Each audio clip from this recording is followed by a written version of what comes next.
नमस्ते सबैजनामा फेरि पनि अर्को भिडियो लिएर आइसकेका छौँ हामी ड्रिप सम्बन्धी। जस्तै कि अब यो ड्रागनको जुन अस्ति हामी गराएको थियौँ यहाँ तपाईँ हेर्न सक्नुहुन्छ।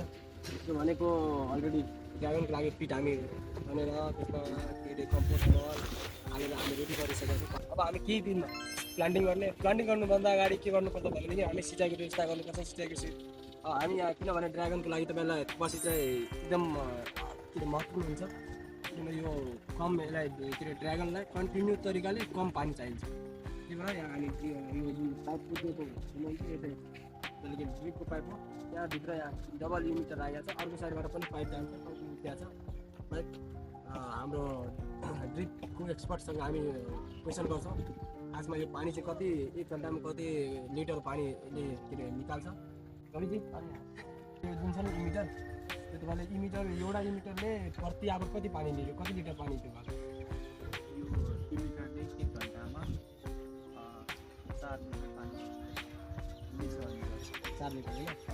मतलब कन्टिन्यू तरिकाले फ्लो भयो भने प्रेसर आयो भने त्यति बेला होइन। कि प्रेसरको साह्रो मोटरसाइकलको भोल्टेज कम छ भने त्यति बेला कम पनि आउँछ, स्पिड हुनसक्छ, कम बेसी हुनसक्छ। त्यसको डायमिटरको के कति छ एभरेज डायमिटर एभरेज यसको 7-8 सम्म लाग्छ। भनेपछि तपाईँलाई यो जुन हामी यो अर्को हामी यहाँ राख्छौँ भने तपाईँले यो पुरै पिलरभरि चारै बोटको लागि हुन्छ होइन। 4 बोटको मजाले धन्यवाद।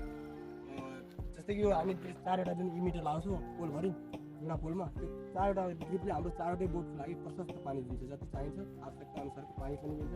हामी यो पाइप थ्रु हामी फर्टिगेसन पनि हाल्छौँ, के अरे मलहरू लिक्विड फर्ममा झोल मल बनाएर जे छ एनपिकेको लिक्विडहरू सब चाहिँ हामी ड्रिप थ्रु नै गर्छौँ।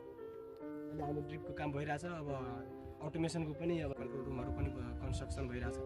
जस्तै कि अब तपाईँलाई मल हेराउन गइरहेको छु, जुन कम्पोस्ट मल हामी यहाँ हालिरहेको छौँ त्यो कुन तरिकाले हालिरहेको छौँ भने एउटा पिलरमा जम्मा हामी के अरे 25 देखि 30 केजी जति हालेको छौँ एउटा एभरेजमा हरेक पिलरमा। त्यस्तो अब जुन बिचमा जुन हेर्दै हुनुहुन्छ त्यो बिच के अरे त्यो पपायाको लागि हो। हाम्रो इन्ट्रोप्रति पिलर कटको समय चाहिँ तपाईँ अहिले लाग्छ, त्यसको लागि भिडियो सम्पूर्ण तपाईँहरूको माझ आइपुग्छ।